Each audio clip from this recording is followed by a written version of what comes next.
नमस्कार दोस्तों। हमारे भारत का एक छोटा सा राज्य मणिपुर जो एक भयंकर आग में जल रहा है। अभी हाल ही में आए एक वीडियो को देख के पूरा दिल दहल गया। क्या मणिपुर के लोगों को आपस में इतना द्वेष भावना हो गया है कि वो इस हद तक कृत्य करने लगे? दोस्तों, मैं आपसे कहना चाहूँगा कि द्वेष भावना अपनी जगह है, लेकिन अपने द्वेष भावना की वजह से ऐसा कृत्य करना बिल्कुल अक्षम्य है। और हम अपने भारतीय सरकार से भी यह कहना चाहते हैं कि ऐसे लोगों को एक ऐसी सज़ा देनी चाहिए जो कि सिर्फ भारत के लिए ही नहीं, पूरी दुनिया के लिए मिसाल बन जाए। और हाँ, सिर्फ यही नहीं, काफ़ी समय से यह देखा जा रहा है कि लोग एक दूसरे को मार रहे हैं, घरों में आग लगा दे रहे हैं और भी ऐसे बहुत से दुष्कर्म किए जा रहे हैं। दरअसल वहाँ इंटरनेट सेवाएं बंद होने के कारण बहुत सी चीज़ों का पता नहीं चल पा रहा है। खैर, इस पूरी हिंसा की वजह मणिपुर हाई कोर्ट का एक आदेश था।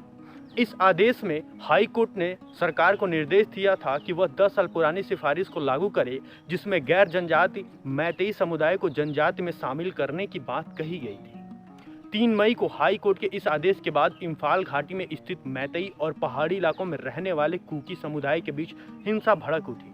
मैतेई मणिपुर में प्रमुख जातीय समूह है और कुकी सबसे बड़ी जनजातियों में से एक है। दरअसल दोस्तों, ये आज से नहीं, दशकों से धीरे धीरे पनप रही है दुश्मनी किया। चलिए जानते हैं कैसे। दोस्तों, मणिपुर में 16 जिले हैं। राज्य की जमीन इम्फाल घाटी और पहाड़ी जिलों के तौर पर बटी हुई है। इम्फाल घाटी मैतेई बहुल है। मैतेई जाति के लोग हिंदू समुदाय से ताल्लुक रखते हैं। पहाड़ी इलाकों में नागा और कुकी जनजातियों का वर्चस्व है। हालिया हिंसा चूरा चांदपुर पहाड़ी जिलों में ज़्यादा देखी गई है। यहाँ पर रहने वाले लोग कुकी और नागा ईसाई हैं। बता दें कि 4 पहाड़ी जिलों में कुकी जात का प्रभुत्व है। मणिपुर की आबादी लगभग 28 लाख है। इसमें मैतेई समुदाय के लोग लगभग 53% हैं। मणिपुर के भूमि क्षेत्र का लगभग 10% हिस्सा इन्हीं लोगों ने कब्जा में है। ये लोग मुख्य रूप से इम्फाल घाटी में बसे हुए हैं। कुकी जातीय समूह मैतेई समुदाय को अनुसूचित जनजाति का दर्जा देने से विरोध कर रही है। कुकी जातीय समूह में कई जनजातियां शामिल हैं। मणिपुर में मुख्य रूप से पहाड़ियों में रहने वाली विभिन्न कुकी जनजातियां वर्तमान में राज्य के कुल आबादी का 30% है। कुकी जनजाति मैतेई समुदाय को आरक्षण देने का विरोध करती आई है। इन जनजातियों का कहना है कि अगर मैतेई समुदाय को आरक्षण मिल जाता है तो वे सरकारी नौकरियों और शैक्षणिक संस्थानों में दाखिले से वंचित हो जाएंगे। कुकी जनजातियों का ऐसा मानना है कि आरक्षण मिलते ही मैतेई लोग अधिकांश आरक्षण को हथिया लेंगे। बता दें कि अनुसूचित जनजाति मांग समिति मणिपुर बीते 10 सालों से राज्य सरकार से आरक्षण की मांग कर रही है। आखिर इस केस में मैतेई समुदाय का क्या तर्क है, चलिए ये भी जान लेते हैं। दोस्तों, बता दें कि मैतेई ट्राइब यूनियन की एक याचिका पर 19 अप्रैल को सुनवाई हुई थी। सुनवाई पूरी होने के बाद 20 अप्रैल को मणिपुर हाई कोर्ट ने राज्य सरकार को मैतेई समुदाय को जनजाति का दर्जा देने की बात कही। मामले में कोर्ट ने 10 साल पुरानी केंद्रीय जनजातीय मामले के मंत्रालय को सिफारिश पेश करने के लिए कहा था। सुनवाई में कोर्ट ने मई 2013 में जनजातीय मंत्रालय के एक पत्र का हवाला दिया था। इस पत्र में मणिपुर की सरकार से सामाजिक और आर्थिक सर्वे के साथ जातीय रिपोर्ट के लिए कहा गया था।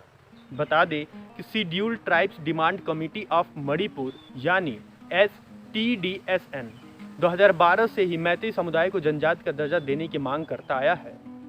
हाई कोर्ट में याचिकाकर्ताओं ने बताया कि 1949 में मणिपुर का भारत में विलय हुआ। उससे पहले मैतेई को जनजाति का दर्जा मिला हुआ था।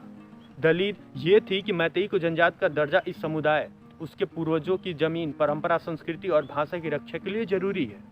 वैसे दोस्तों, घाटी राज्य का सबसे ज़्यादा आबादी वाला हिस्सा है। इसमें न केवल मणिपुर की 35 जनजातियों के लोग बल्कि देश के अन्य हिस्सों के प्रवासी भी रहते हैं। बाकी की जनसंख्या पहाड़ी जिलों के 90% भूमि क्षेत्र में बिखरी हुई है। इन जिलों में आरक्षित वन क्षेत्र है। दोस्तों, मीडिया रिपोर्ट्स के मुताबिक विरोध कर रहे लोगों का कहना है कि अगर मैतेई समुदाय को ST का दर्जा दे दिया गया तो उनकी जमीनें पूरी तरह से खतरे में पड़ जाएंगी और इसलिए वे अपने अस्तित्व के लिए छठी अनुसूचित चाहते हैं। वहीं मैतेई जाति के लोग का यह कहना है कि ST दर्जे का विरोध सिर्फ एक दिखावा है, क्योंकि आरक्षित वन क्षेत्र में बस्तियां बनाकर अवैध कब्जा कर रहे हैं। वैसे इस साल मार्च में कई मणिपुरी संगठनों ने 1951 को आधार वर्ष मानते हुए राष्ट्रीय नागरिक रजिस्टर यानी NRC के कार्यान्वयन के लिए नई दिल्ली में जंतर मंतर पर एक प्रदर्शन किया। इस संगठनों का दावा है कि मणिपुर में 24.5% की वृद्धि दर के साथ अचानक जनसंख्या वृद्धि देखी जा रही है। इन संगठनों ने यह दावा किया कि मणिपुर के पहाड़ी इलाकों में जनसंख्या में तेजी से उछाल आया है। ऐसे में ये संगठन एनआरसी को मणिपुर के हित में बता रहे हैं। उनका कहना है कि यह राज्य की सामाजिक सांस्कृतिक पहचान की रक्षा के लिए जरूरी था। म्यांमार के अवैध अप्रवासी 1970 के दशक से मणिपुर में बस रहे हैं, लेकिन आंदोलन अब तेज हो गया है। वहीं कुकी जनजाति का कहना है कि बेदखली अभियान और एसटी दर्जे की मांग कुकी को उनकी जमीन से दूर करने के लिए उठाया गया एक कदम है। कुकी का यह भी दावा है कि एनआरसी एक मनगढ़ंत कहानी है। हमारे पास यानी कुकी के पास अपनी नागरिकता साबित करने के लिए सभी जरूरी दस्तावेज है और हम मेइती समुदाय के साथ शांति से रह रहे हैं। मेइती अब हमारे जमीनों को हड़पना चाहती है। खैर दोस्तों, समस्या चाहे जैसी भी हो, लेकिन दोस्तों ध्यान रहे कि हर समस्या का समाधान किसी दूसरे को नुकसान पहुंचाकर नहीं होने वाला है। एक दूसरे का ख्याल रखें, ध्यान दें और साथ में आगे बढ़ें। आशा करते हैं दोस्तों आपको ये जानकारी पसंद आई होगी। अगर पसंद आई है तो इस वीडियो को लाइक तथा हमारे चैनल को सब्सक्राइब अवश्य करें। धन्यवाद।